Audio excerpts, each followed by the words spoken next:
let's get straight for it. So there was this meat, there was some bludgeoning, and there was some muscle thrown around. And you were bullied into accompanying Ashitari Kobe on his three-pronged mission or three-pronged attack to try to find this bandit hideout. So, did you get the little hex map of the chosen route? Yeah, I got all that. Okay, so people have gone out earlier and they're circling back down and so on and so forth. But you are going to take that S route. So you're going out of Takayama, slightly southeast, about 3 ri. You start getting into very steep mountains very quickly. Now, you were to be given a week, the full 10 days since last time, to get ready. So I was thinking, I wanted to go to each of your characters and sort of maybe just ask them, what did they tell their sponsor, buddy, host, the person who's been sort of looking out for them.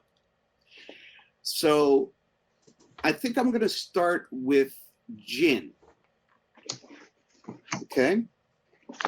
So I'm imagining that maybe in sort of a kind of a nice discreet day after that little meeting at Shosen Makoto's impressive merchant complex, that your father asked you what's up and what you're doing. And I was curious as to what that answer would be. So it comes up, over a meal, let's call it dinner time. Families around the dinner table. Dinner, I don't know. Yeah, it's table. Even if you're sitting cross-legged, it's table, dinner table. And so he just generally discreetly brings up, so what did Makoto want to talk to you about? Well, I can inform him of the payment of 2 gold pieces to our family under contract. Nice. Very pleased. And fortunately, since the only thing that we're being paid for is that I do my best to help protect the community against the potential evil influences of demons and things. As far as I'm concerned, we're not contracted to bring him the box. That wasn't in That the is deal. correct. Right. We are not contracted to do that. We are just contracted for what I said. Now, so I don't have to mention that to my dad. Not even a little. Okay. So okay, yeah, again. But so his response, oh, sorry, Ron, please go ahead. Jen, please go ahead. Which is that I happen to be going on a trip with a bunch of men up into the mountains starting in 9 or 10 days. That is correct. Any familial help I might get would be, good. So that's one thing. Okay. I have many other questions, Eric. Okay, so let me just maybe get this Yeah, we can get through this part, but I have. Yeah. Okay. So one thing I do want to do is ask you what you guys and you gals mostly are up to in the days before you depart. So we will have those questions and many possibilities to explore. But let's try Rokoru. Oh, so sorry. I would say your father, let me just end that there. Your father is, is discreet and he says, so, okay, well, if you can get this Shosen Makoto looking at us and our family favorably, it might help us. He has been questioning all the merchants about the recent banditry and making sure no one tries to fence stolen goods. And I've never really had this much. He's never really sort of put his fingers directly into the businesses of the city. I'm a little concerned. I hope this is a one-time thing, or it might be that he's making a move to really dominate the whole mercantile sector of the city. So he's a little concerned about that. He has a band of ruffians led by a murderer for any violence that he cares to perpetrate anywhere he wants. He is a pig and a bully, and is And the best thing we can hope for is a consortium to eliminate him from influence as much as possible. Good. Hypothetically. Good idea. Hypothetically, yeah, black parody, satire, in game. Okay, so let's take this over to a slightly less prestigious part of town. Let's go to Rokuru and Big Ears. And Okay. Big Ears. Okay, so Big Ears is saying, okay, so you're leaving town. Maybe Yes. for a Yep. couple weeks. Mhm. In the company of one of Makoto's hirelings. He uses the Yes. first name because he doesn't want to show much respect. Okay. Okay. Now look, Big Ear says, I mean, you've helped us out here. Some forgery's been happening. We like your work as a forger. You keep your mouth shut and your eyes open when you're around the tea house. That's all really good. And I'm going to be honest to you. I don't want to lose you to Makoto. So he's only been here for 5 years, right? I've been here. Yeah. I grew up here. I was born here. Mhm. There's a lot going on, and we were here before Mr. Big Ego came, and we'll be here after he's gone. So look, I just basically don't want to lose you to his team. Well, I'm of course loyal to my family. I would like to work for the daimyo eventually. That's something I'm interested in. But I'm not. This is a one-time deal with Makoto.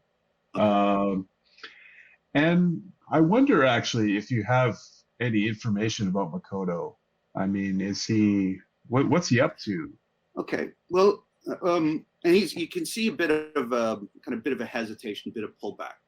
He says, "Okay, look, let's make a deal. I will tell you everything I know about Ashitari Kobe. If you promise me, you will tell neither Makoto nor his excellent grace the daimyo about anything you've seen during your time here. Can I trust you to do that? On your honor?" Of course. Okay. Ashitari Kobe, a man who has been notorious among duelists for a long time. So basically, he was sort of east of here, kind of near the Sea of Japan. Didn't know Makoto before this, but like Makoto, he's accumulated enough ill will and he made someone mad enough that he came to our little pokey backwater. A couple smart Alecs wanted to show off to him, and they are currently resting in the pure land of the Buddha right now, and their bodies are buried not far from here. Keeps his mouth shut, is very, very discreet. As far as we know, he basically stays in that compound like some sort of twisted parody of a monk. But he's always been honorable. He always keeps his word, right? No sneak thief, no backstabber. He'll keep his word. He does not suffer fools gladly. And once he's angry, he's very hard to cool down. So that's all I can tell you, kid. Okay, that helps. I mean, he's been sent to keep tabs on us, and he might get in our way. So I'll let you know that there's some risk involved here, and I'm more worried about him than I am about the goblins and the bandits. He says, so see, here's the other thing as well. You have a certain advantage over him in that you've seen and you've killed one of the most horrible versions of those crazy mountain creatures, right? Mm-hmm. As far as I know, he's never done anything like that. He's ended the lives of lots of human beings. So maybe you do have a bit of an edge over him because of that. Well, any edge I have, I'll take. So again, like Ron, I'm sure you have questions. You got these 10 days ahead of you to do something. So we'll get to that, but I'm going to go over to our young samurai. Sure. Okay. How you doing? Okay. Fine. So your patroness, again, she gave you a discreet nod that you should go to this disreputable character, largely so you could, I don't know, get a feel for what this creep is about.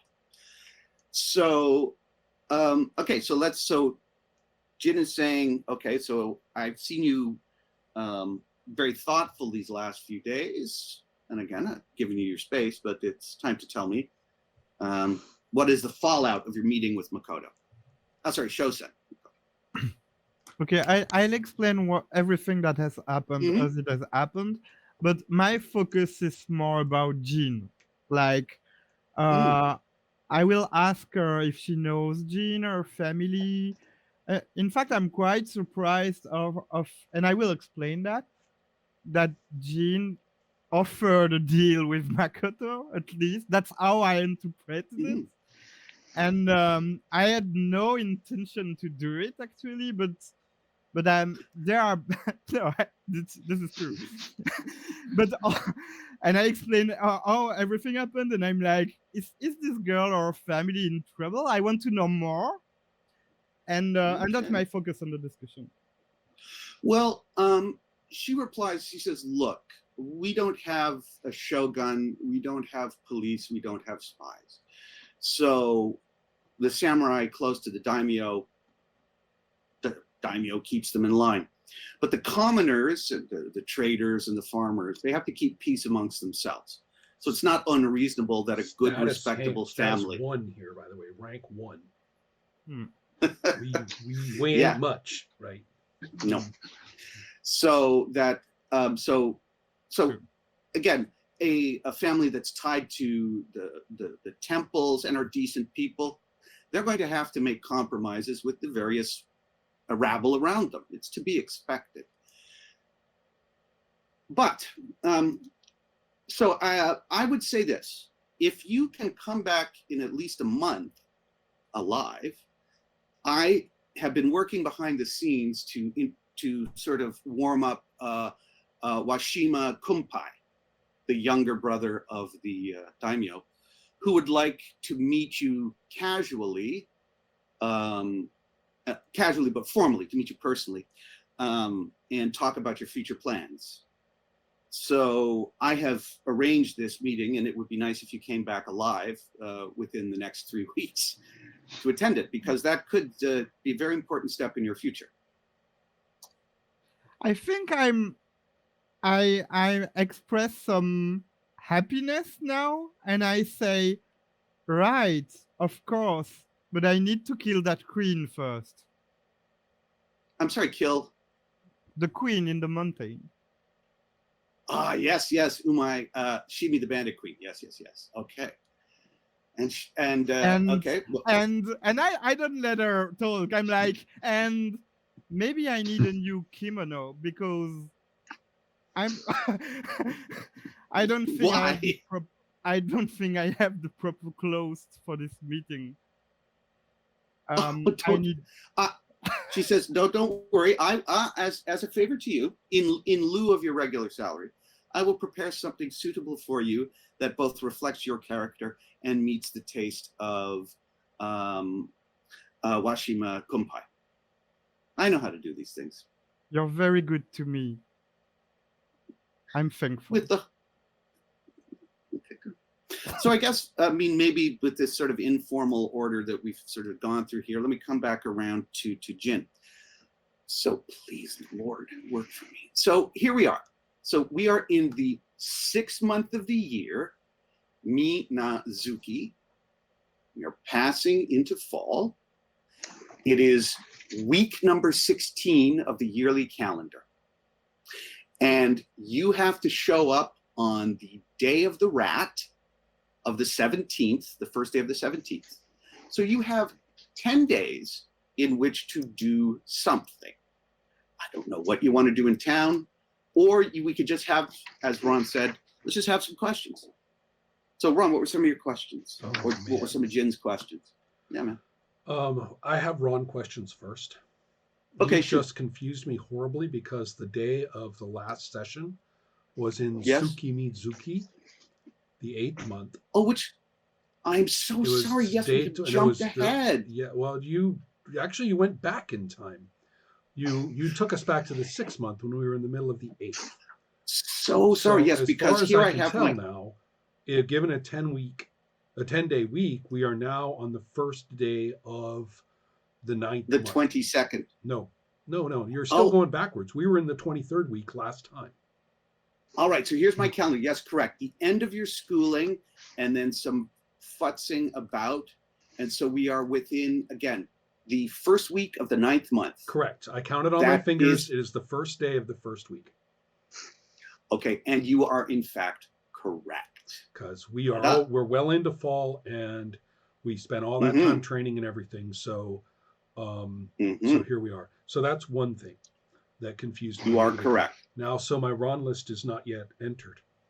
My other thing is that we haven't used my yoga yet, and I decided that I hate Hatha yoga. Oh, really? Okay. Karma yoga, and Yes. would prefer another yoga, considering I haven't used one yet.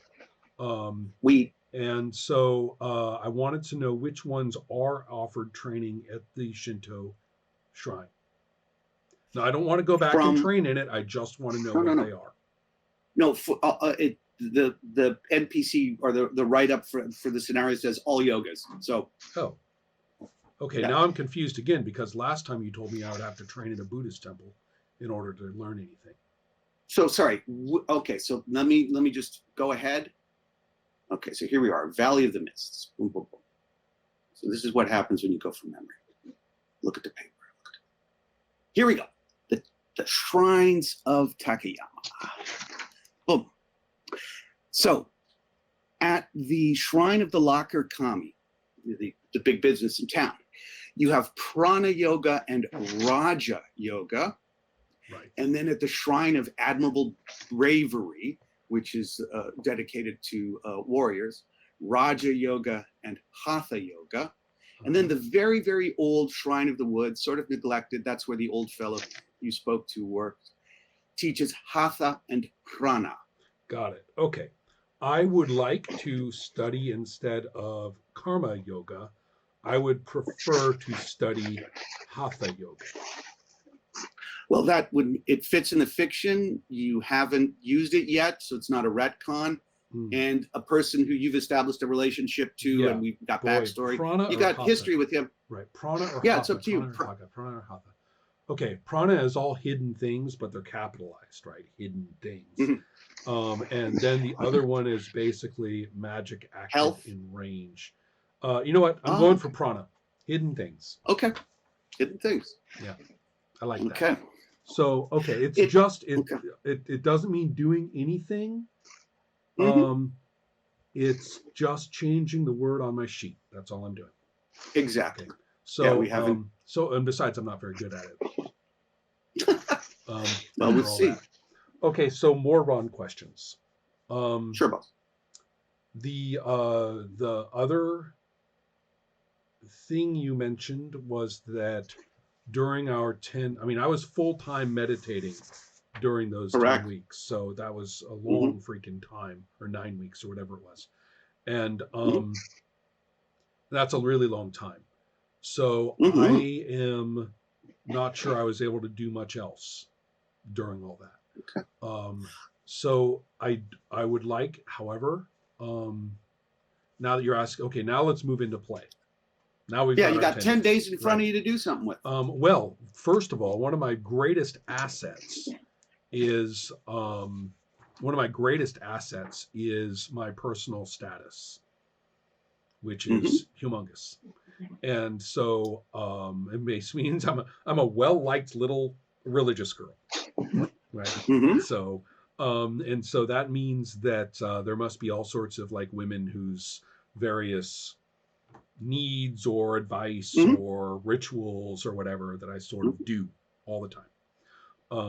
And they all have like, husband suggestions and stuff, which is good.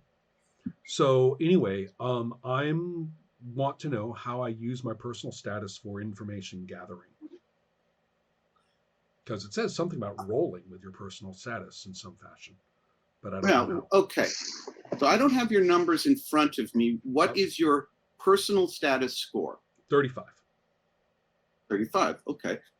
So that would involve, the easiest way to do it is to get someone of your general station and general occupation, and you roll that straightforward. Like you are, as near as you can, not, it's as personal as one can be in a highly formal society.